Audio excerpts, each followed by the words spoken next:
इश्क अजब सा रिस्क, सिद्धार्थ और ऋतु की love story. Author Shivani. Episode 1। पहली मुलाकात में प्यार या टकरार।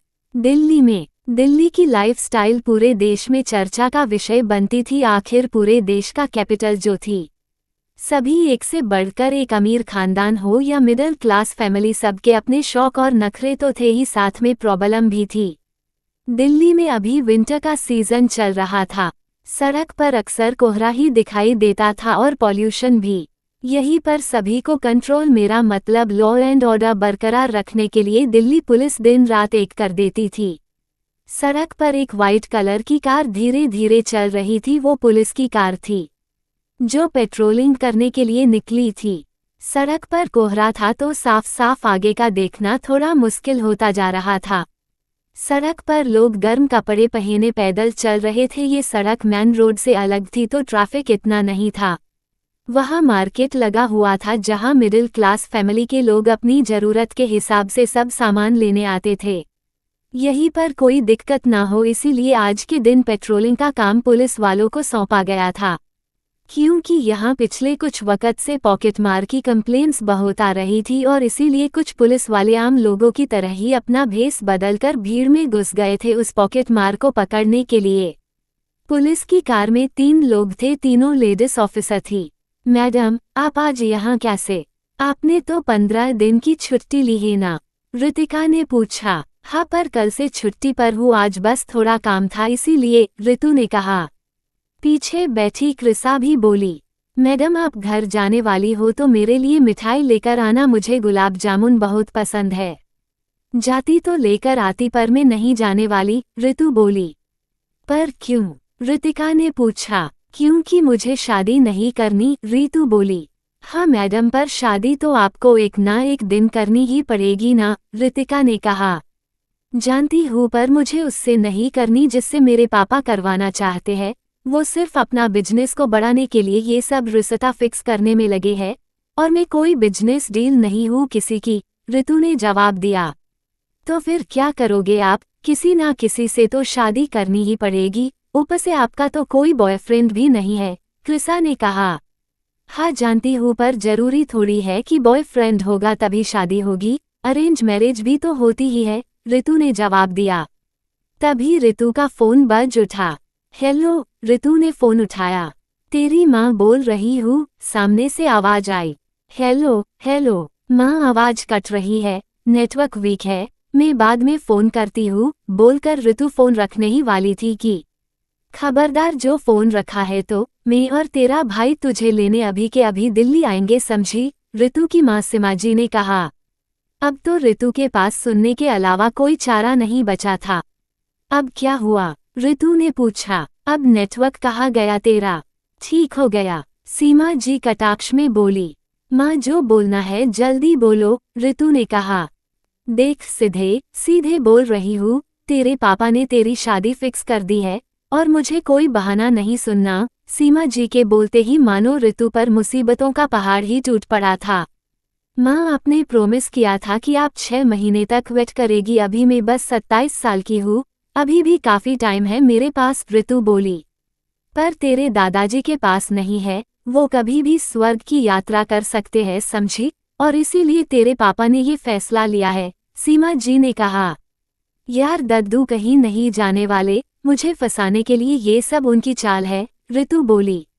अरे 70 साल के हो गए, अब और कौन सी चल चलेंगे, सीमा जी गुस्सा करती हुई बोली। माँ, दद्दू को बोलो मुझे शादी नहीं करनी, ऋतु ने कहा। चुप कर नालायक लड़की, तेरे बाद घर में आयशा भी है, कम से कम उसका तो ख्याल कर, सीमा जी ने कहा। अरे यार, आप हर बात को आयशा से क्यों जोड़ते हो? ऋतु माथे पर हाथ रखती हुई बोली। तो तू शादी क्यों नहीं करती? सीमा जी ने पूछा। कर लूंगी माँ, जब टाइम आएगा तब वो भी कर लूंगी, ऋतु बोली।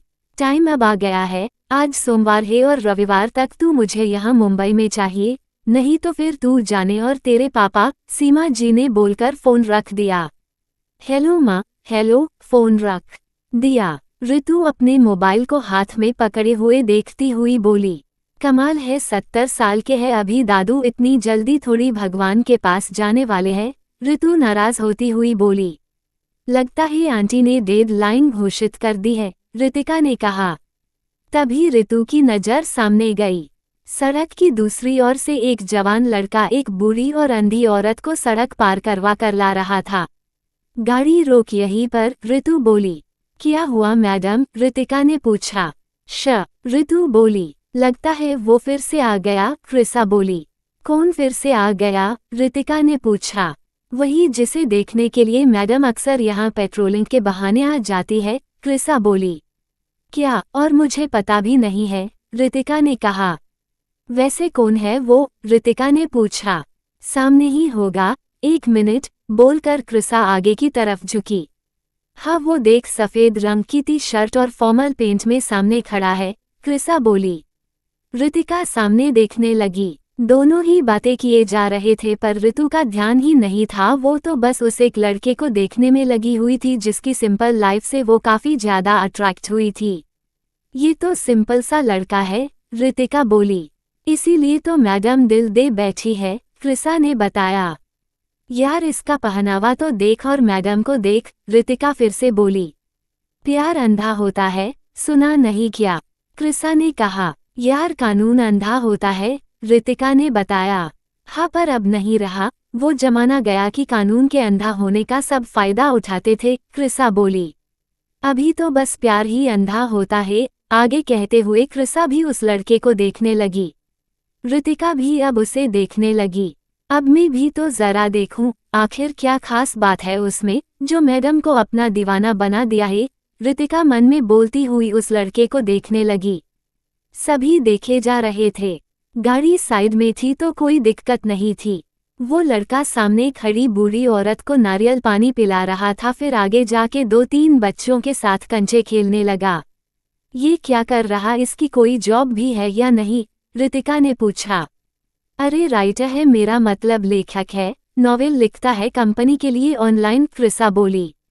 अच्छा तो ये बात है, रितिका ने सोचा। अच्छा वैसे इसकी फैमिली बैकग्राउंड के बारे में बता क्या, रितिका ने फिर पूछा। इसका कोई नहीं है, बस उसके हनुमान जी है, क्रिसा ने बताया। मतलब, रितिका ने पूछा। मतलब इसकी फैमिली नहीं है, शायद से अनाथ है, बस वो और उसके हनुमान जी, मेरा मतलब वो हनुमान जी का बड़ा भक्त है, बहुत भोला है बेचारा, क्रिसा ने बताया। ओह, तो मैडम ने सब बता करवाया है, रितिका बोली। अरे नहीं नहीं, ये तो बस आसपास पूछकर ही पता चल गया, वरना पक्के तौर पर तो मैडम को भी नहीं पता, क्रिसा बोली। पर तुझे काफ़ी कुछ पता है। अरे वो तो मैं हर बार ज़्यादातर जब भी यहाँ मेरी ड्यूटी होती है तब मैडम मेरे पास आ जाती है, तो ऐसे ही सब, क्रिसा बोली। बस इतनी सी बात पर मैडम फ्लैट हो गई, रितिका ने पूछा। नहीं इतनी सी बात पर नहीं, पूरा महीना लगा मुझे, और मैडम तो यहाँ पिछले 15 दिन से आ रही है बिना किसी को बोले, क्रिसा ने बताया। तो बात यहाँ तक पहुँच चुकी है, रितिका बोली। और क्या पता किया, रितिका ने आगे पूछा। अरे लड़का सही है, काफ़ी एनजीओ की मदद करता है, पैसे में नहीं कर पता मगर बूढ़े लोगों का ध्यान रखना, धक्के सब खाना, कोई काम हो तो करके देना, फिर कोई कैंप हो तो उसमें वो फ्री में वॉलेंटियर होता है, बहुत ही सही लड़का है, क्रिसा ने बताया। तभी रितु बिना बोले गाड़ी से बाहर निकली। वो फॉर्मल कपड़े पहनी हुई थी, तो कोई भी उसे पहचान नहीं सकता था। अरे मैडम कहाँ जा रही, रितिका ने हड़बड़ाहट में गाड़ी का दरवाजा खोला। अरे उस लड़के से बात करने, क्रिसा ने बताया। रितु ने बाहर से ही हाथ दिखाकर रुकने का इशारा किया। दोनों गाड़ी में ही बैठी रही। चलो मैडम का पीछा करते हैं, वो लड़का घर की तरफ ही जा रहा होगा और मैडम भी, क्रिसा बोली। रितिका ने गाड़ी स्टार्ट कर दी। हाय अनुज चाचा कैसे हो, वो लड़का बोला। बस अच्छा हूँ बेटा, नारियल पानी वाले चाचा को देखता हुआ वो लड़का आगे निकल गया। ओए तावड़े, रितिका ने आवाज दी। यस मैडम, तावड़े चुपके से गाड़ी के नजदीक आता। देख कड़ी नजर रखना, आज ये पॉकेट मार हाथ से निकलना नहीं चाहिए, मैं अभी आती हूँ थोड़ी देर में, रितिका ने कहा। डोंट वरी मैडम, तावड़े वापस चला गया। रितिका ने धीरे से गाड़ी रितु के पीछे चला दी। रितु उस लड़के के पीछे जा रही थी। वैसे उसका नाम क्या है, रितिका ने पूछा। सिद्धार्थ कश्यप, क्रिसा ने बताया। अच्छा नाम है, रितिका बोली। सभी थोड़े दूर एक गली में पहुंचे। वो लड़का एक छोटे से घर के सामने आके खड़ा हुआ। आसपास कई छोटे घर थे। ऋतु उसे ही देखे जा रही थी कि तभी उसने देखा एक छोटी लड़की सामने आके उस लड़के को देखने लगी। ओए रैम्बो, वो लड़की बोली। वो लड़की लगभग 15 साल के आसपास होगी। ऋतु ध्यान से दोनों की बात सुनने लगी। क्या हुआ मिमी? वो लड़का बोला। आखिरी बार पूछ रही हूँ, मुझसे शादी करेगा या नहीं? मिमी बोली। आखिरी बार बोल रहा हूँ नहीं कर सकता, सिद्धार्थ बोला। पर क्यों नहीं? मिमी ने पूछा। तू छोटी है और मैं बड़ा, ऊपर से मैं शादी करना ही नहीं चाहता, सिद्धार्थ ने जवाब दिया। देख गली के काफी लड़के मेरे पर लाइन मार रहे हैं और मैंने तेरी वजह से किसी को भाव नहीं दिया। वो देख सब लड़के तुझे ही देख रहे हैं, मिमी ने इशारा करके बताया। सभी उस ओर देखने लगे। है बजरंगबली, सिद्धार्थ ने सर पर हाथ दे मारा। देखा अगर एक इशारा करूंगी तो सभी तुझे मारने के लिए दौड़े आएंगे, समझा? और फिर भी नहीं माना तो पुलिस में छेड़खानी का केस दर्ज करवा दूंगी। इसीलिए चुपचाप बजरंगबली का नाम लेकर मेरा हाथ पकड़ ले। और दिखती भी मैं अच्छी खासी हूँ, थोड़े साल बाद 18 की हो जाऊंगी। तेरे तो मजे ही मजे है, मिमी बोली। अच्छा, सिद्धार्थ बोला। हाँ, मिमी बोली। ऋतु हैरान थी मिमी की सोच से, साथ में रितिका और कृषा भी। ये ऐसी लड़कियों ने ही लॉ का भरपूर फायदा उठाया है, खुद सुप्रीम कोर्ट ने कहा था अपने स्टेटमेंट में। सबसे ज्यादा लड़कियां ही कानून का फायदा उठाकर लड़कों को फंसवाती है और हमें ना चाहकर भी एक्शन लेना पड़ता है, रितिका बोली। सही कहा मैडम, कृषा बोली। रुक एक मिनट, तुम लोग भी रुको, सिद्धार्थ ने लड़कों को इशारा किया जो अभी उसे ही देख रहे थे। ऋतु दूर खड़ी सिद्धार्थ को ही देखे जा रही थी कि अब वो क्या करेगा कि तभी सिद्धार्थ ने पैरों से चंपल उतारकर हाथ में ली। यहाँ मिमी, हाथ में चंपल देख मिमी 2 कदम पीछे हटी। बोला तेरे पापा को जरा में भी तो उन्हें बताओ, आजकल उनकी बेटी कैसे अपने से 2 गुने उम्र के आदमी को फंसाने का धंधा खोलकर बैठी है, सिद्धार्थ बोला। देख बाप पे नहीं जाने का, मिमी टपोरी स्टाइल में बोली। तेरी तो रुक, सिद्धार्थ मिमी की तरफ आगे बढ़ा कि मिमी वहां से सीधा बाहर की तरफ भागी। वो ऋतु की साइड से होकर ही निकली थी। तभी सिद्धार्थ की नजर उन लड़कों पर गई। आ जाओ, तुम सबकी भी खातिरदारी अच्छे से करता हूँ, बोलकर हाथ में चंपल लेकर सिद्धार्थ उन लड़कों की तरफ भागा कि सब छूमंतर हो गए। ऋतु सब कुछ ध्यान से देख रही थी कि तभी सिद्धार्थ की नजर ऋतु पर गई। दिनों की नजरें एक हुई, पर फिर सिद्धार्थ पलट गया और अपने घर की ओर जाने लगा। यार मैडम से बात तक नहीं की उसने, रितिका बोली। यही तो खास बात है उसकी, वो किसी को भाव ही नहीं देता, कृषा ने कहा। हाँ पर इस हद तक, मेरा मतलब देख तो सही मैडम, खुद आईपीएस अधिकारी है, ऊपर से कितनी ज्यादा खूबसूरत है। सिर्फ 27 साल की होगी वो और उनसे शादी करने के लिए तो लोग मरे जा रहे, और ये है कि देखता भी नहीं मैडम को, रितिका हैरान थी। इसीलिए तो मैडम पसंद करती है उसे, कृषा ने बताया। हद है, रितिका बोली और स्टीयरिंग पर हाथ दे मारा। ऋतु ने अपने कदम सिद्धार्थ के घर की तरफ बढ़ाए। ऋतु ने देखा उसका घर बस 1 मंजिला था, ऊपर कोई फ्लोर नहीं था। ऋतु पहले भी ये सब देख चुकी थी पर इतने करीब से वो आज देख रही थी। ऋतु सिद्धार्थ के घर के सामने खड़ी थी। लोहे से बना बाहर का दरवाजा खुला हुआ था। ऋतु ने जूते बाहर निकाले और फिर चौखट पर 1 कदम रखा और अंदर की तरफ दाखिल हुई। वो लकड़ी के दरवाजे पर ही खड़ी थी। ऋतु ने बेल बजाई। लगता है दूध वाले चाचा आ जाए, उनका हिसाब करना पड़ेगा, सिद्धार्थ ने सोचा। वो बाथरूम में नहाने गया था और तुरंत ही बाहर आ गया। अरे अंदर आकर बैठो, में आया 2 मिनट, सिद्धार्थ पीछे की तरफ से चिल्लाकर बोला। चलो फाइनली अंदर आने का मौका तो मिला, ऋतु सोचती हुई अंदर आई। देख मैडम फाइनली अंदर गई, कृषा खुश होकर बोली। बता नहीं अब क्या होगा, रितिका बोली। ऋतु ने आसपास नजर घुमाई। घर बिल्कुल ही साफ सुथरा था, धूल मिट्टी या गंदगी जरा भी नहीं थी।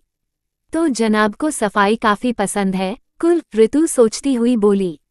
कोई टेलीविजन नहीं, ना ही कोई लैपटॉप कंप्यूटर, काफी पुराने ख्याल का मालूम होता है।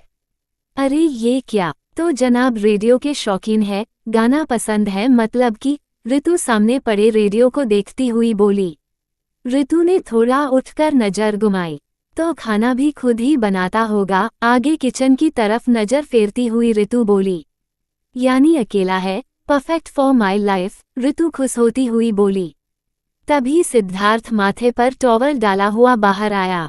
वो नीचे देखकर टॉवल से माथा पोंछ रहा था जो नहाने की वजह से गीला हुआ था।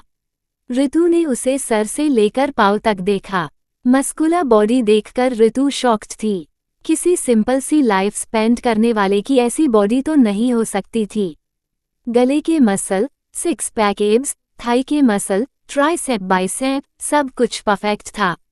अरे मुझे लगा दूध वाले चाचा होंगे, सॉरी मैं अभी आया, बोलकर सिद्धार्थ पलटा कि ऋतु की नज़र उसकी बैक पर गई। वो शॉक्ड होकर सिद्धार्थ को ही देखने लगी। रुको, जाते हुए सिद्धार्थ को रोकती हुई ऋतु बोली। क्या हुआ मैडम, सिद्धार्थ ने पलटकर पूछा। उसने शरीर पर ऊपर टॉवल से सब कवर कर दिया। अपना टॉवल हटाओ, ऋतु बोली। पर हुआ क्या मैडम, सिद्धार्थ ने रिस्पेक्ट के साथ पूछा। मुझे अपना शरीर दिखाओ, ऋतु बोली। जी मैडम, ये आप क्या बोल रही हो, सिद्धार्थ ने पूछा। ऋतु ने अपना आईडी कार्ड निकाला। आईपीएस ऋतु गरेवाल, ऋतु बोली। ऋतु के बोलते ही सिद्धार्थ ठंडा पड़ गया। अब जल्दी से टॉवल हटाओ अभी के अभी, ऋतु चिल्लाई। सिद्धार्थ ने कांपते हाथों से टॉवल को उतारकर साइड पर रखा। सामने का नजारा देखकर ऋतु हैरान थी तो गुस्सा भी। ऋतु ने देखा सिद्धार्थ की बॉडी पर जगह जगह खरोच और साथ में किसी नुकीले हथियार से वार किए हो ऐसे निशान थे। अब पीछे पलटो, ऋतु गुस्से से बोली। सिद्धार्थ पीछे की तरफ मुड़ा। ऋतु ने उसकी बैक साइड देखी। पीछे भी ऐसे ही कुछ खरोच के निशान थे। ऋतु ने गुस्से से पूछा, ये सब निशान कैसे आए तुम्हारे जिस्म पर? जी मैडम, मैंने कुछ गलत नहीं किया, सिद्धार्थ हाथ जोड़कर बोला। अच्छा तो फिर ये निशान क्या हवा में बनकर आए? और मैंने कब तुमसे कहा कि तुमने कुछ गलत किया है? ये तो तुम खुद ही बोल रहे हो, ऋतु बोली। वो मैडम, आप पुलिस वाले सब पूछताछ भी तो इसी सब वजह से करते हो ना, सिद्धार्थ कांपती आवाज में बोला। ये तो बेटा मैं बता लगाऊंगी कि तूने कुछ गलत किया है कि नहीं, ऋतु बोली। देखिए मैडम, आप गलत समझ रहे हैं, सिद्धार्थ बोला। वो सब मैं थाने जाकर बता करूंगी, अभी चल मेरे साथ, ऋतु बोली। देखिए आप बिना सबूत या कोई इल्जाम के मुझे गिरफ्तार नहीं कर सकती, ये गलत बात है, सिद्धार्थ बोला। सिद्धार्थ की बात सुनकर ऋतु का दिमाग गुम गया। तू ऐसे नहीं मानेगा, चल साले, ऋतु ने उसे धड़ दबोचा। प्लीज मैडम, मेरी बहुत बदनामी होगी, सब देख रहे, सिद्धार्थ ने कहा। कंटिन्यू। तो फ्रेंड्स, अगर स्टोरी पसंद आए तो लाइक, कमेंट और शेयर जरूर करना। Thank you.